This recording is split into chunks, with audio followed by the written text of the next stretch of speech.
Hi, Sean here. I'm just showing my son a bit of photography. I'm teaching him how to compose a photo, how to structure it, how to build it, so he can tell a story to the viewer. One of my all-time favorite photographers, Ansel Adams, once said, "There's always two people in every picture, the photographer and the viewer." And photographers will take pictures with this in mind so that they can tell their story. Just as a musician composes a piece of music, a photographer can compose a photo in order to convey feelings and emotions of excitement and wonder. And there are many tools that a photographer can use to accomplish this. One of the tools that I'm showing my son today is one of the most used tools. It's the rule of thirds. Come on.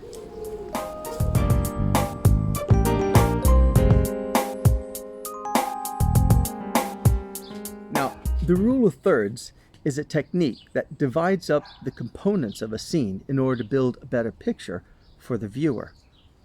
Now, there are three key points to the rule of thirds, and I can better illustrate these using a simple piece of paper like I do when I'm teaching. If you take a normal piece of paper and divide it up, folding it twice one way and twice the other way, you create a grid of 9 squares. Now, a lot of the modern cameras and even on your phone cameras now, they'll have a grid similar to this for you to use. Now, the first key point suggests that the horizon line, that's where the sky and the land meet, or if you're at the seaside, it's where the sea and the sky meet, that your horizon line be put on one of these two lines rather than just down the middle. The second key point suggests that you use 2/3 of the space for your subject and leave 1/3 for everything else. Or, like a lot of landscapers, do it the other way around. Let your subject take up 1/3 and leave 2/3 for everything else. There's a lot of people who will say that what you need to do is divide up your scene equally, leaving 1/3 for the sky, 1/3 for your subject, and 1/3 for everything else, to give it a much more balanced, weighted picture. Either way, it works. Now, the third key point says that where these lines cross, these are the cross points. There's 4 of them. And that's where you need to put your subject, at one of these 4 points, making that your focus. Now, I've used one of my pictures to illustrate this. Here I have a picture of Whitby Abbey. Now, the first thing I say is that I've let Whitby Abbey take up 1/3 of space, leaving 2/3 for everything else. I've put the horizon line on that bottom line, and I've put the Abbey at that point right there, where one of these 4 points. So that's the key point. So you see, the rule of thirds does work. The purpose of this technique is to create a much stronger composition, much more sturdy, more attractive, and a better proportioned image for the viewer. That's the purpose of the rule of thirds. Actually, when you think about it, there's a lot of threes in photography. I mean, at the moment, my son is using a tripod, which is a key tool for any photographer. It has 3 legs in order to stabilize the camera whenever you're taking pictures in multiple situations. And then, of course, there's the 3 basics you have to have control of. If you're going to take pictures, you have to control the light. So in order to do this, you use 3 things. You use your aperture, which is the hole in the lens. It says how much light can come in. There's your shutter speed, which says how long that light can come in for. And of course, there's the film speed, or ISO, which says how sensitive your sensor or film is to light. And you have to have control of those 3 things in order to get a picture. And then, of course, you can break down each image into 3 different areas. You have the foreground, the middle ground, and the background. So, you see, there's a lot of 3s in photography. Growing up, I remember going into the living room early in the morning. I'd get my chocolate donuts and my chocolate milk, and I'd sit in front of the television, and for the next 3 hours, I'd watch all my favorite cartoons. And in between those cartoons, they'd have short animated songs. Collectively, they were known as Schoolhouse Rock because they taught you all sorts of things that you learned in school. And I remember one of my favorite was 3 is a Magic Number.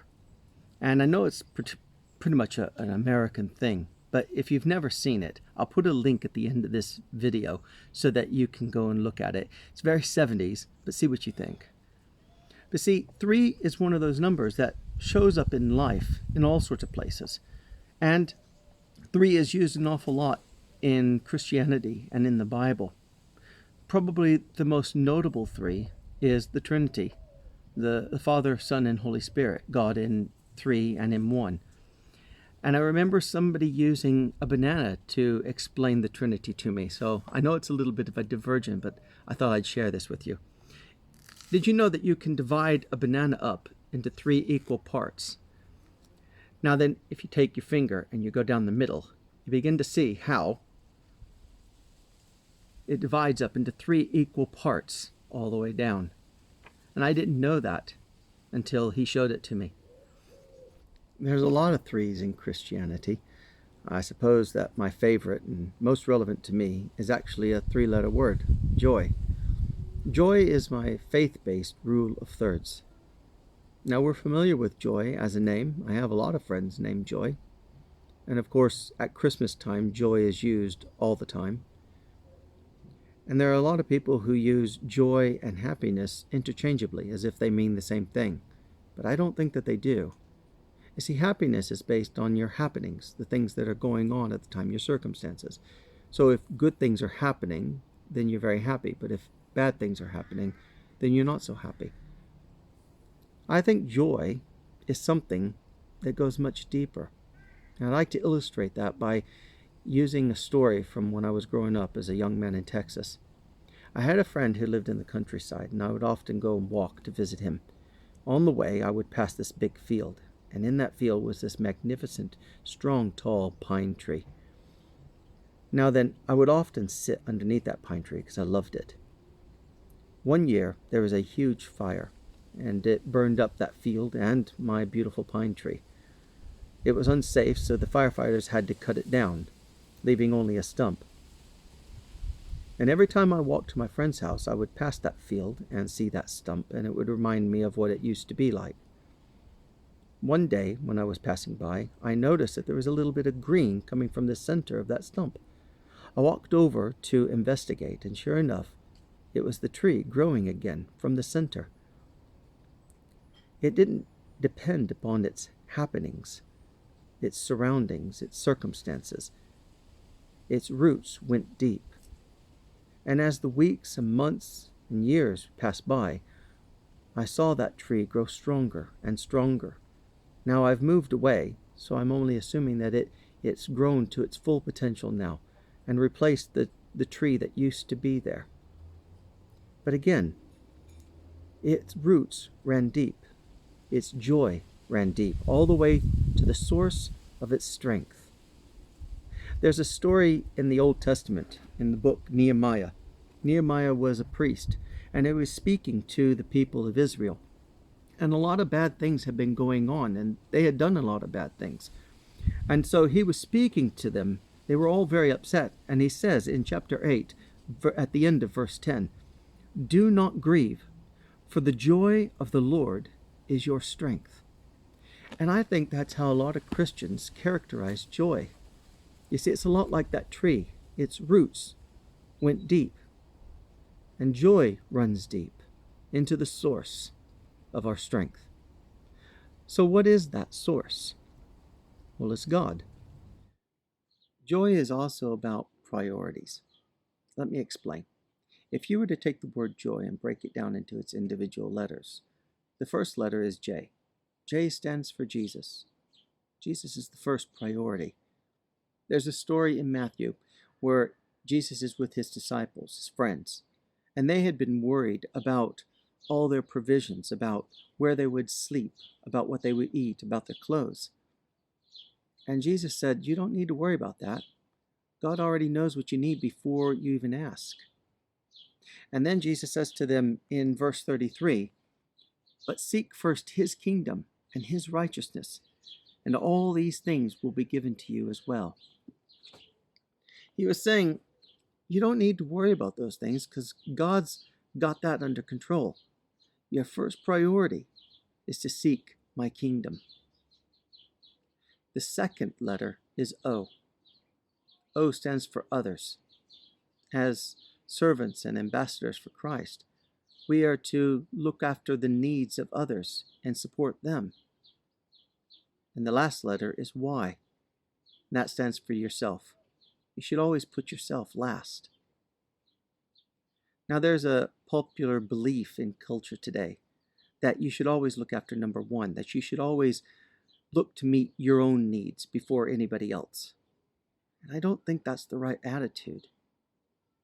There's a scripture in Philippians that probably encapsulates the last two letters quite well. It's in Philippians chapter 2, verses 3 and 4. Let me read it to you. Do nothing out of selfish ambition or vain conceit, but in humility consider others better than yourself. Each of you should look not only to your own interest, but also to the interest of others. Now, does that mean I never struggle with selfishness? Well, of course I do. But it's then that I realize that my stability is faltering. And I know exactly what I need to do in those situations. I look at myself in the mirror and I say, okay, Sean, you need to put Jesus first, others second, and yourself last. And then my stability begins to strengthen. True joy is stronger than my happenings. It's what gives my life stability. It goes down deeper than the surface, right to the source of my strength. Joy is my Christian rule of thirds. It makes my life a stronger composition and a much more attractive image to those who are looking. When others look at your life, what kind of composition do they see? I want to encourage you to practice joy. It's the best rule of thirds there is. I also want to encourage you to like this video, and if you haven't already, subscribe to my channel. I'd like to keep in touch. I better get back to my son now. I'll see you later. Bye.